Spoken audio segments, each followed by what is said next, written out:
Hello, in this video I'm gonna give an overview of the RXJS library. Instead of going into code, I will provide a high-level overview. What are these operators for? Okay, so first let's talk about asynchronous calls. Think of the restaurant. There's a waitress and their customers. The first customer arrives, the waitress waits for her order, then she waits at the table until the order is ready. She takes order from the kitchen and serves this first customer. Then she moves on to the second customer. This is extremely inefficient because she spends most of her time waiting for the order to be ready, waiting for the kitchen to finish the order. So the second asynchronous operation is that the waitress takes the order from the first customer and sends the order to the kitchen. Then she moves on to the second customer to take their order and the third customer. And when the first customer's order is ready, the kitchen tells the waitress, hey, the order is ready. She goes to the kitchen, takes the food, and serves the first customer. So when the food is ready, it's a signal. It's called a callback function. I have a task like cooking, takes some time. Instead of waiting for the food to be ready, I continue to serve customer 2, customer 3, and when the food is ready for customer 1, there's a callback function which triggers the waitress to serve the customer 1. This is extremely efficient. That's why the Node.js is very efficient, because there's only one waitress.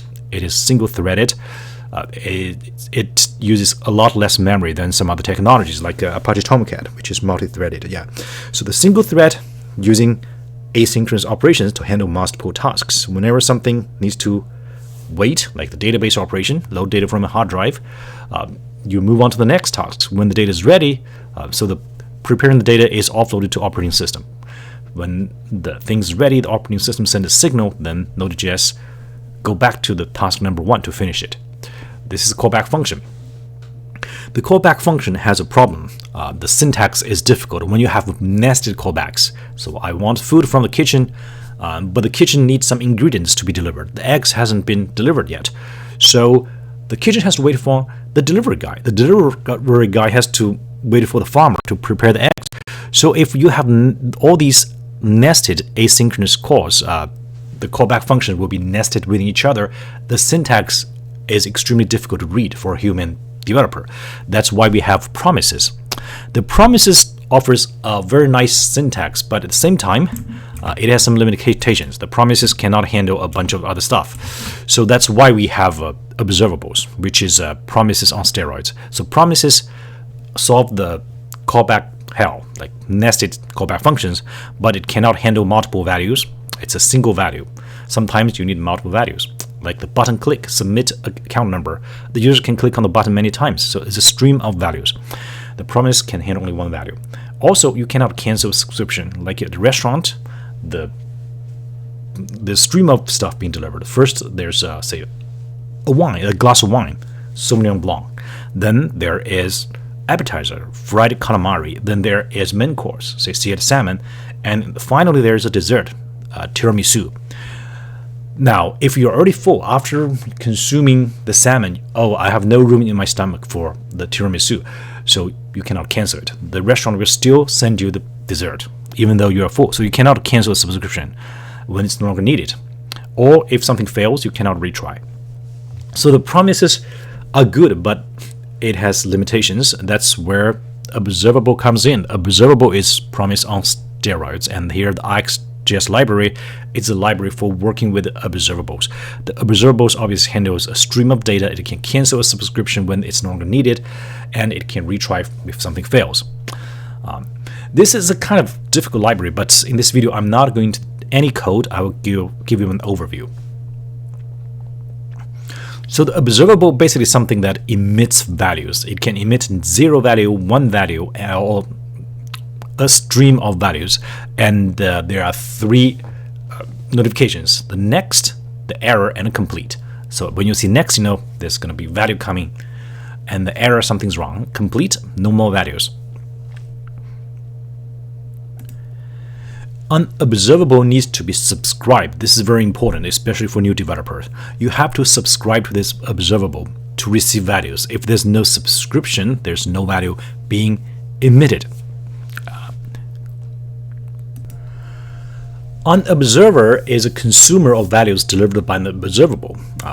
like a customer, you eat the food. The observable is a restaurant that gives you a beverage, an appetizer, a main course, and a dessert, and the observer is the customer. So there are three interfaces defined for an observer. One is the next, how to handle each value when it arrives. Eat it, drink it, or whatever you want to do. And the error, when the error occurs, how to handle that. And complete, when no more values are being emitted, what do you want to do? So most of the time we only have the next function. The other two are ignored. Yeah, a lot of times you can just, when the value arrives, how do I consume it? That's all you need. A subscription is the object that connects an observable and an observer, and without subscription, as I mentioned, no value will be emitted. So you can unsubscribe, which solves the problem promises. If you no longer need the value, you can unsubscribe it, because some of the operations are chain operations. A user click a button, submit account number, then you load the account data from database. Once the data has been loaded, you create more observables. Say there are 20 buildings under this account. They are located in 6 different zip codes. For each zip code, you have to go to another database to load the fire risk, theft risk, all these values. So it's a chain reaction. If you no longer need the account, for example, the user submitted another account, the user is no longer interested in the first account, you can cancel the subscription. This is very resource efficient, because otherwise you have to go down that tree of operations, wasting a lot of CPU cycles and internet traffic. Yeah, so you can unsubscribe, you can add child subscription.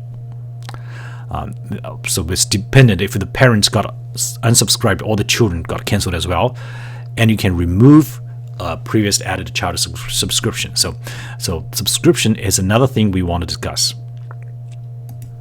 So the convenience of operating on the parent and children subscriptions is that if you cancel the parent, all the children got unsubscribed. So it's very convenient to avoid the chain reaction I mentioned earlier. Next, I'd like to talk about operators. Previously, we discussed a callback hell, which is nested callback functions, one inside another, make the code extremely difficult to read. The operator is your friend. It makes the data orchestration a lot easier. You can organize your operators in the pipe. So the pipe function has a lot of operators concatenated one after another. When you have a bunch of operators lined up in the pipe, your code becomes much more readable. So we will talk about some of the operators: concat all, and concat map. So the concat is basically you have multiple observables. Observable 1, say, emits 3 values. Observable 2 emits 3 values. Observable 3 emits 2 values, so on and so forth. When you concat these observables, you have to wait. You have to wait for observable 1 to emit all its values, and then you start observable 2. And these values all group together in the queue. So that's the concat. And this concat map, when you see map, you're dealing with usually higher order observables. The stuff returned by the observable are observables, not just simple values, but observable themselves. This kind of higher order observables happens a lot in programming. For example, the example I showed you earlier, the submit account number, the button and input box with the account number, that's an observable because the user can click on the button anytime he wants. He can also change the account number and submit again. So you keep listening to this submit button and the input box where the value is being submitted. That's an observable. And when the account number is received, you convert that account number to an HTTP GET request to load the account data from a database. That's another observable. So observable can return observables. They are called higher order observables. The concat or concat map, they just handle these values of observables in a queue, one after another. Wait for the first observable to finish all its emissions, then you move on to the second observable. And merge is exact opposite of concat. The order does not matter. Give you a silly example. The first observable is restaurant. It emits 4 values: your beverage, your appetizer, your main course, and dessert. And the second observable is a bar. It emits 2 values: a beer and vodka. And when these 2 observables emit value, you don't care about the order. You may get your appetizer, then you receive the beer. Then you receive the vodka, then you get your appetizer. Or you get all your 4 items from the restaurant. After you finish dessert, you get your beer, then vodka. Whatever order, it doesn't matter. You just consume it as the items arrive. That's the merge. The order doesn't matter. So the operation can happen concurrently. Whoever arrives you will consume that thing. So that's different than concat, where we have to wait. The switch, the word switch means you will have a new value emitted than all the previous values, and their children will be cancelled out. Like the example I showed you earlier, your user submit an account number, click a button, submit, that's an observable, and your application can handle only one account. So whenever the user click on submit, all the previous submissions got cancelled. You do not need all the chain reaction to load the buildings, the zip code, all the chain reaction. They can all be cancelled. So the switch means you switch the latest value to be emitted. The new value is emitted, then all the subsequent values got cancelled. So there's a source observable, that the count number being emitted is source. Then there's inner observables like the loading data from database. And when they combine together, there's called result observable. When you subscribe to the whole system, whenever the source emits a new value, all the subsequent things of the previous value got cancelled out. So you do not have to waste your CPU cycles, internet traffic to load data you do not need. So that's the switch. A fork join is handles an array of observables, and it waits for every single observable to finish. I'll give you one example. For the web application to work, a user has to supply his user ID, and then you need to load user information from the database. Then you need to load another chunk of data, the configuration data like drop-down menus, all that kind of data from a database. Then you need to load some account information from database. All three have to happen before you can move on to the next step. If any one of the steps fails, you exit. So this you can put all the observables in an array and consume it by fork join. If any step in the fork join fails, you can just exit. So this ensures that you don't just go down the path of chain reaction, then some other step hasn't finished, then all the operation got wasted because you don't need them. One step already failed, there's no need to continue. Yeah. So fork join is handling an array of observables. There are also some special observables called subject, behavior subject, and replay subject. So what are these animals? The subject, a subscriber will only get published values that were emitted after the subscription. So you can think of the subject as like watching live broadcast of World Cup. When you turn on TV, the Argentina is playing France. You won't get the previous broadcast, like what happened during the past 10 seconds, 10 minutes, you don't know. You turn on TV, it's live broadcast, you only get what's being emitted right now. The behavior subject is you get at least one value, the latest value upon initial subscription, which means what's the current score.